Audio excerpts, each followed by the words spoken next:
Hi friends, मैं आकांक्षा Sharma GK with आकांक्षा में आपका स्वागत करती हूँ। फ्रेंड्स, आपका एग्ज़ाम अब 25 जुलाई को होना है। हमारे पास केवल 50 दिन बचे हैं, तो अभी आप मेंस की तरह पढ़ाई को छोड़ दीजिए और प्री स्टार्ट कीजिए, क्योंकि प्री को हल्के में नहीं लेना है, क्योंकि इस बार पोस्ट कम है तो कट ऑफ बहुत हाई जाने वाला है। तो आपको अपनी 80 से 85 नंबर की तैयारी कर लेनी है। 50 दिन को हमको कैसे डिवाइड करना है, इसकी रणनीति मैं आपके लिए लेके आऊँगी और इसके तहत मैं आपको एक रिवीजन सीरीज़ लेके आऊँगी। तो उसमें आपको वही पढ़ना है जो मैं आपको रिवीजन कराऊँ, और उन क्वेश्चन को बहुत अच्छे से पढ़ते जाइएगा। आज हम पढ़ने वाले हैं इलेक्ट्रॉनिक प्रौद्योगिकी। इलेक्ट्रॉनिक प्रौद्योगिकी से संबंधित मैंने 120 प्रश्नों को तैयार किया है, जिसके कुछ प्रश्न हम आज पढ़ेंगे। ये जो हमारे यूनिट 9 है प्री के सिलेबस में, उसमें आपको ये मिलेगा। जो यूनिट 9 है उसमें जो टॉपिक हैं वो कुछ इस प्रकार से हैं, जैसे कि इलेक्ट्रॉनिक प्रौद्योगिकी है, सूचना संचार प्रौद्योगिकी है, रोबोटिक्स है, कृत्रिम बुद्धिमत्ता है, सोशल नेटवर्किंग है, नेटवर्किंग साइट है, इंटरनेट है, ई कॉमर्स है। देखिए, इनमें से इलेक्ट्रॉनिक प्रौद्योगिकी हुआ, रोबोटिक्स हुआ, कृत्रिम बुद्धिमत्ता हुआ, इसके अलावा साइबर सिक्योरिटी हुई। मतलब 1 2 3 4 टॉपिक में करवा चुकी। बचे हुए टॉपिक हैं आपके 1 2 3 4 टॉपिक और बचे हुए हैं। तो 4 टॉपिक और जब ये मैं करवा दूंगी तो आपकी पूरी यूनिट जो 9 है वो पूरी कंप्लीट हो जाएगी। इसके बाहर आपको कोई प्रश्न नहीं जाएगा। इन चारों की PDF आपको मिल जाएगी 15 से 20 रुपये में। आप मेरी एप्लीकेशन पर जाकर देख सकते हैं, जीके विद आकांक्षा नाम से, या आप इंस्टा मोजो से भी परचेस कर सकते हैं, जिसकी लिंक आपको डिस्क्रिप्शन में मिल जाएगी। और इसके अलावा आप जीके विद आकांक्षा एप्लीकेशन से भी डाउनलोड कर सकते हैं। सभी फैक्ट आपको मिल जाएंगे। बाकी अगर आप नहीं परचेस कर सकते हैं तो आप मुझे वीडियो में भी फॉलो कर सकते हैं। तो पहला क्वेश्चन है आज का कि तकनीकी की वह शाखा जिसमें उपकरण कम विभव एवं कम धारा पर आधारित होते हैं क्या कहलाता है। मतलब जिसमें जो इंस्ट्रूमेंट रहते हैं, उपकरण होते हैं, उनमें कम विभव मतलब कम वोल्टेज लगता है, कम करंट मतलब कम धारा होती है, उस पर बेस्ड होते हैं, क्या कहलाते हैं, उनको हम इलेक्ट्रॉनिकी कहते हैं। वैद्युतिकी का आधार क्या होता है। वैद्युतिकी का आधार विद्युत धारा होता है। विद्युत धारा का प्रयोग ऊर्जा के रूप में किया जाता है। किसके अंतर्गत किया जाता है? वैद्युतिकी। और अगर आपसे पूछें इस वैद्युतिकी का कोई एग्जाम्पल बताइए, तो आप प्रकाशिक मोटर या विद्युत मोटर बता सकते हैं। इलेक्ट्रॉनिक्स में ऊर्जा का या विद्युत धारा का प्रयोग किस रूप में होता है। तो इलेक्ट्रॉनिक्स में ऊर्जा का या विद्युत धारा का प्रयोग किस में रूप होता है? सूचनाओं के संवहन के रूप में होता है। ऊर्जा का या विद्युत धारा का प्रयोग किस रूप में होता है? सूचनाओं के संवहन के रूप में होता है। इलेक्ट्रॉनिक्स का विकास कब हुआ था? तो इलेक्ट्रॉनिक्स का विकास कब हुआ था? 19वीं सदी के प्रारंभ में। इलेक्ट्रॉनिक्स का विकास कब हुआ था? 19वीं सदी के प्रारंभ में हुआ था। इलेक्ट्रॉनिक विकास में सबसे पहले किसका प्रयोग हुआ? तो इलेक्ट्रॉनिक्स का जब विकास हुआ तो सबसे पहले मतलब स्टार्ट हुआ था, तो सबसे पहले गैस निकास नली का प्रयोग होना स्टार्ट हुआ। इलेक्ट्रॉनिक्स के विकास में सबसे पहले किसका विकास हुआ? गैस निकास नली का। एक्स किरणों की खोज किसने की थी? जो एक्सरे हैं या एक्स किरणों की खोज है वो एक जर्मन वैज्ञानिक थे, रोएंटजन, उन्होंने की थी। एक्स किरणों की खोज किसने की थी? रोएंटजन ने की थी, और ये एक जर्मन वैज्ञानिक हैं। इलेक्ट्रॉन की खोज कब हुई थी? इलेक्ट्रॉन की खोज हुई थी 1897 में। और आपसे पूछे कि इलेक्ट्रॉन की खोज किसने की थी? ये थॉमसन ने की थी। इलेक्ट्रॉन एक ऋणावेशित कण होते हैं जो परमाणु के चारों ओर रहते हैं। नंबर ऑफ इलेक्ट्रॉन्स के आधार पर ही हम परमाणु क्रमांक की संख्या डिसाइड करते हैं। तो इलेक्ट्रॉन एक ऋण आवेशित कण होता है। मतलब इलेक्ट्रॉन मतलब ऋण आवेशित कण, प्रोटॉन मतलब धन आवेशित कण। इलेक्ट्रॉन और प्रोटॉन दो के द्वारा ही ये जो इलेक्ट्रिकल चीज़ें हैं वो चलती हैं। इलेक्ट्रॉन और प्रोटॉन, जैसे कि होता है कैथोड और एनोड। कैथोड जो होता है वो ऋणावेशित किरणों से बनकर बना होता है। मतलब कैथोड एक ऋणावेशित होता है, उसमें इलेक्ट्रॉन प्रवाहित होते हैं। और एनोड क्या होता है? एनोड में धन आवेशित कण होते हैं। इलेक्ट्रॉन की खोज कब हुई? 1897 में। किसने की? थॉमसन ने। किसने बताया कैथोड किरणें जो है ऋण आवेशित कणों से बनी होती हैं? ये जे थॉमसन ने ही बताया था। इन्होंने एक प्रयोग किया था, उसके आधार पर उन्होंने बताया था कि एक उन्होंने एक उपकरण लगाया, एक पे उन्होंने कैथोड लगाया, एक पे एनोड लगाया। तो उन्होंने देखा कि जो कैथोड की किरणें हैं उनमें इलेक्ट्रॉन प्रवाहित होते हैं, मतलब ऋण आवेशित कण होते हैं, और एनोड में धन आवेशित कण होते हैं, क्योंकि वहाँ पे प्रोटॉन रहता है। तो इस आधार पर उन्होंने बताया कि कैथोड किरणें ऋण आवेशित कणों से मिलकर बनी होती हैं। पहली निर्वात नली का आविष्कार किसने किया था? पहली निर्वात नली का आविष्कार किया था जॉन एम्ब्रोस फ्लेमिंग ने। फ्रेंड्स, डिस्क्रिप्शन बॉक्स में आपको हमारे टेलीग्राम और व्हाट्सएप का ग्रुप मिल जाएगा, उसको ज्वाइन कर लीजिएगा। चैनल को सब्सक्राइब जरूर कर लीजिएगा, क्योंकि आपको जो 50 दिन बचे हैं वहाँ पे आपको रोज़ वीडियो मिलने वाला है, बहुत इंपॉर्टेंट, जो आपके एग्ज़ाम में बहुत ज़्यादा फ़ायदा देने वाले हैं। तो आप टेलीग्राम और व्हाट्सएप ग्रुप ज्वाइन कर लीजिए, ताकि आपको PDF इनका मिलता रहे। अगर आप हमारे नोट्स परचेज़ करना चाहते हैं तो नोट्स परचेज़ कर सकते हैं। हार्ड कॉपी, जो नोट्स की हार्ड कॉपी अगर लेना चाहते हैं तो हार्ड कॉपी 16 बुकलेट के रूप में मिलेगी। साथ में आपको ये छोटी छोटी PDF है, इनकी भी हार्ड कॉपी मिल जाएगी। अगर आप सॉफ्ट कॉपी लेना चाहते हैं, सॉफ्ट कॉपी कुछ टॉपिक की आपको मिल जाएगी। लेकिन अगर आप सॉफ्ट कॉपी टेस्ट में लेते हैं तो टेस्ट में भी सॉफ्ट भी ले सकते हैं, हार्ड भी ले सकते हैं। जो हमारा प्री का टेस्ट है वो 10,000 प्रश्नों का कलेक्शन है। इसमें आपको 100 टेस्ट मिलते हैं, जो कि टॉपिक वाइज टेस्ट रहेंगे। इसकी आप हार्ड कॉपी भी ले सकते हैं, सॉफ्ट कॉपी। इनके साथ आपको एक ग्रुप मिलेगा, उस ग्रुप में आपको फ्री करंट अफेयर्स दिया जाएगा। और ये फ्री जो मैं ये PDF बनाती हूँ, ये छोटी छोटी जो वीडियो में लाती हूँ, ये भी आपको बिल्कुल फ्री मिलेगा। तो अगर आप हमारे प्री के नोट्स लेना चाहते हैं ले सकते हैं। अगर आप हमारे मेंस के नोट्स लेना चाहते हैं तो ले सकते हैं। मेंस और प्री की दोनों की फ़ाइल आपको 70 बुकलेट आपको मेंस और प्री की मिलेंगी। अगर आपको केवल प्री की बुकलेट लेना है तो 19 बुकलेट आपको प्री की मिलेंगी। और अगर आपको प्री मेंस दोनों की लेना है तो 70 बुकलेट मिलेगी। मेंस में आपकी 47 बुकलेट मिलेंगी, जिसमें आपको 1 से 6 पेपर तक पूरा कवर रहेगा। सॉल्व्ड पेपर, पुराने पेपर्स भी रहेंगे, 3 मार्कर भी रहेंगे और 5 नंबर 11 नंबर के प्रश्न भी रहेंगे। जो अभी हमने पढ़ा कि एक नली का विकास हुआ था, निर्वात नली का, वो किया था जॉन एम्ब्रोस फ्लेमिंग ने।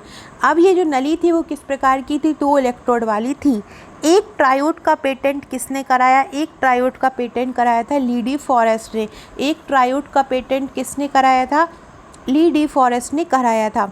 पहला इलेक्ट्रॉनिक प्रवर्धक या एम्पलीफायर किसने बनाया? ली डी फॉरेस्ट ने ही बनाया। पहला इलेक्ट्रॉनिक प्रवर्धक या एम्पलीफायर किसने बनाया? ली डी फॉरेस्ट ने बनाया। इस प्रवर्धक का प्रयोग किस रूप में किया गया? लंबी दूरी की टेलीफोन लाइन में किया गया। ट्रायोड ट्यूब का इस्तेमाल दौलित्र के रूप में किसने किया? तो ली डी फॉरेस्ट और H. आर्मस्ट्रॉन्ग ने किया ट्रायोड ट्यूब का इस्तेमाल दौलित्र के रूप में। सबसे पहले रेडियो का प्रसारण कहाँ हुआ? 1920 में हुआ। और कहाँ हुआ ये? तो सबसे पहले रेडियो का प्रसारण 1920 में अमेरिका में हुआ। सबसे पहले प्रकाश विद्युत सेल का निर्माण किसने किया? तो सबसे पहले प्रकाश विद्युत सेल का निर्माण किया था G.R. कैरे ने 1875 में। वैज्ञानिकों ने प्रकाश विद्युत सेल का सबसे पहले प्रयोग कब किया? 1920 ईस्वी में किया था, अमेरिका में। सबसे पहले प्रकाश विद्युत सेल को इलेक्ट्रॉनिक गन से किसने जोड़ा? सबसे पहले प्रकाश विद्युत सेल को इलेक्ट्रॉनिक गन से किसने जोड़ा? व्लादिमीर के जोरोकिन ने जोड़ा। कब जोड़ा? 1923 में। सबसे पहले प्रकाश विद्युत सेल को इलेक्ट्रॉनिक गन से किसने जोड़ा? व्लादिमीर के जोरोकिन ने जोड़ा। कब जोड़ा? 1923 में। और इसी के द्वारा ही पहले TV की कैमरा ट्यूब बनी थी। मैग्नेट्रॉन का आविष्कार किसने किया था? मैग्नेट्रॉन का आविष्कार किया था अल्बर्ट W. हॉल ने। और मैग्नेट्रॉन किसे कहा जाता है? तो निर्वात अली दौलित्र को मैग्नेट्रॉन कहा जाता है। ऐसी पहली युक्ति कौन सी है जो सफलतापूर्वक माइक्रो तरंगों मतलब सूक्ष्म तरंगों को उत्पन्न कर सकती है? तो वो है मैग्नेट्रॉन। मैग्नेट्रॉन ऐसी पहली युक्ति है जो सफलतापूर्वक माइक्रो तरंगों को उत्पन्न कर सकती है।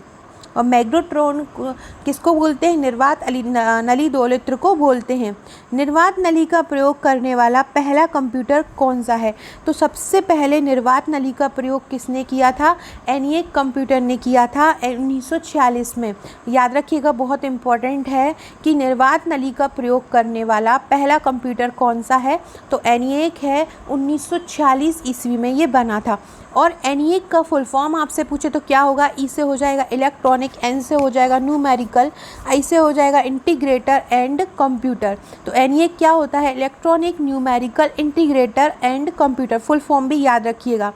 पहला डायोड किसने बनाया था? तो जॉन बैरिडीन, वॉल्टर ब्रेटन और विलियम शॉकली ने 1940 में पहला डायोड बनाया। तीनों के नाम याद रखिएगा।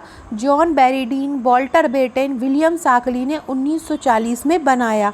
ट्रांजिस्टर का आविष्कार कब हुआ था? तो ट्रांजिस्टर का आविष्कार हुआ था 1947 में। वे पदार्थ जो अशुद्धियाँ मिलाने पर विद्युत के चालक एवं शुद्ध अवस्था में विद्युत के कुचालक हो जाते हैं, क्या कहलाते हैं? उनको अर्धचालक बोला जाता है। निश्चित मात्रा में अशुद्धियों के मिलाए जाने की विधि क्या कहलाती है? डोपिंग। निश्चित मात्रा में जब अशुद्धियाँ मिल जाती हैं तो वो क्या कहलाती हैं? डोपिंग कहलाती हैं। एन प्रकार के अर्धचालक किस प्रकार से बनाए जाते हैं? जब सिलिकॉन और फास्फोरस को डोप किया जाता है। जब सिलिकॉन और फास्फोरस को डोप किया जाता है तो क्या बनाया जाता है? एन प्रकार के अर्धचालक बनाए जाते हैं। पी प्रकार के अर्धचालक किस प्रकार बनाए जाते हैं? जब बोरोन को डोप किया जाता है। पी प्रकार के, देखिए दोनों को याद रखिएगा, एन प्रकार के अर्धचालक कैसे बनाते हैं? जब सिलिकॉन और फास्फोरस को डोप किया जाता है। और पी प्रकार के अर्धचालक किस प्रकार बनाए जाते हैं? जब बोरोन को डोप किया जाता है। फ्रेंड्स, टेलीग्राम ग्रुप से जुड़ जाइएगा, व्हाट्सएप ग्रुप से जुड़ जाइएगा, डिस्क्रिप्शन में लिंक दी हुई है। पी प्रकार के अर्धचालक में क्या होता है? पी प्रकार के अर्धचालक में धनात्मक होल होते हैं। एन प्रकार के अर्धचालक में क्या होता है? देखो, पी से समझ में आ रहा होगा पॉजिटिव मतलब प्रोटॉन, पॉजिटिव प्रोटॉन मतलब धनात्मक। एन से समझ में आ रहा होगा नेगेटिव मतलब ऋणात्मक। तो एन प्रकार के अर्धचालक में क्या होता है? ऋणात्मक संवहन होल होते हैं। देखिए जैसे कि ये है और ये है, ये कोई ट्रांजिस्टर है, ये आपने समझ लिया कि ये एन प्रकार के हैं कण और ये क्या हैं? पी प्रकार के कण हैं। तो इस प्रकार से ये दो एक दूसरे से जगह से जाते जाते हैं, बीच वाली एक ऐसी स्थिति डायोड बन जाता है जहाँ पे प्रोटॉन और जो इलेक्ट्रॉन दोनों होते हैं, तो ये एक प्रकार का डायोड बन जाता है। डायोड किस प्रकार बनाया जाता है? तो शुद्ध सिलिकॉन जर्मेनियम में अशुद्धियाँ मिलाकर पी प्रकार का क्षेत्र बनाया जाता है। तो डायोड दो होते हैं, पी और एन प्रकार के डायोड। तो पी प्रकार का कैसे बनता है? जब शुद्ध सिलिकॉन जर्मेनियम में अशुद्धियाँ मिलाई जाती हैं। कैसे बनता है डायोड? कैसे बनता है? जब शुद्ध सिलिकॉन जर्मेनियम में अशुद्धियाँ मिलाई जाती हैं। डायोड बनाने के लिए पी प्रकार का क्षेत्र किस प्रकार उत्पन्न किया जाता है? तो शुद्ध सिलिकॉन और जर्मेनियम में अशुद्धियाँ मिलाकर। ये किसके संपर्क में रहता है? पी प्रकार का क्षेत्र एन पदार्थ के। पी और एन पदार्थ के बीच की सीमा क्या कहलाती है? जो बीच में जहाँ पे दोनों आ जाते हैं, ये जैसे पी है और ये एन है, तो ये क्या कहलाएगा? ये जंक्शन कहलाएगा। जहाँ ये सब पी है और ये एन है, इन दोनों के बीच की जो सीमा होती है वो क्या कहलाती है? जंक्शन कहलाती है। ये भी बहुत इंपॉर्टेंट है, याद रखिएगा। डायोड का पी भाग एनोड कहलाता है तथा एन भाग क्या कहलाता है? कैथोड कहलाता है। पी भाग मतलब प्रोटॉन मतलब पॉजिटिव, एन भाग मतलब होता है नेगेटिव मतलब इलेक्ट्रॉन। एकीकृत परिपथ को क्या कहा जाता है? चिप बोला जाता है। एकीकृत परिपथ को क्या बोला जाता है? चिप बोला जाता है। आईसी को क्या कहा जाता है? आईसी को माइक्रोचिप कहा जाता है। चिप क्या होते हैं? एक छोटे अर्धचालक में आवश्यक घटक निर्मित किए जाते हैं, उसको हम चिप बोलते हैं। फ्रेंड्स, यूनिट फर्स्ट से लेकर जो भी टॉपिक रहेंगे मैं सब आपको वीडियो के थ्रू करवा दूंगी और आपको PDF भी प्रोवाइड करवा दूंगी। आप बस चैनल पे बने रहिएगा। अगर आपको मेरा वीडियो अच्छा लगता है तो शेयर कीजिएगा अपने फ्रेंड सर्किल में और टेलीग्राम व्हाट्सएप ग्रुप से जुड़ जाइएगा। आईसी का आविष्कार किसने किया? आईसी का आविष्कार किसने किया था? जैक किल्वी ने किया था। आईसी का आविष्कार कब हुआ था? तो 12 सितंबर 1958 को आईसी का आविष्कार हुआ था।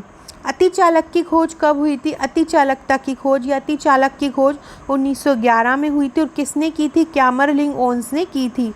यदि पारे को हम 4 डिग्री के नीचे ठंडा कहते हैं, 4 डिग्री के नीचे, तो वो क्या होता है? विद्युत का पूर्ण सुचालक बन जाता है। ये क्वेश्चन ऐसे पूछा जा सकता है, पारे को कितने डिग्री के नीचे ठंडा किया जाए कि वह विद्युत का पूर्ण सुचालक बन जाए? तो 4 डिग्री के नीचे किया जाए। अतिचालकता का VCCS सिद्धांत किसने दिया था? तो अतिचालकता का VCCS सिद्धांत, उसका नाम ही VCCS इनके ही नाम पर पड़ा है कि बी से हो जाएगा वॉर्डीन और फिर हो जाएगा लियन कपूर, कपूर मतलब C, और ये रॉबर्ट थिकर, तो इन्हीं के नाम से ये जो है पूरा सिद्धांत बना था BCS। तो फ्रेंड्स, ये श्रिकर है, जॉन वॉर्डीन, लियन कपूर और रॉबर्ट श्रिकर। फ्रेंड्स, ये आगे के क्वेश्चन जो है हम नेक्स्ट वीडियो में पढ़ेंगे। तब तक के लिए आप चैनल पे बने रहिएगा, चैनल को सब्सक्राइब कीजिएगा। और अगर आप इसकी PDF लेना चाहते हैं तो आप व्हाट्सअप से ले सकते हैं या डिस्क्रिप्शन बॉक्स में जाके इंस्टामोजो से ले सकते हैं या आप मेरी एप्लीकेशन पर जाकर ले सकते हैं। Okay friends, thank you.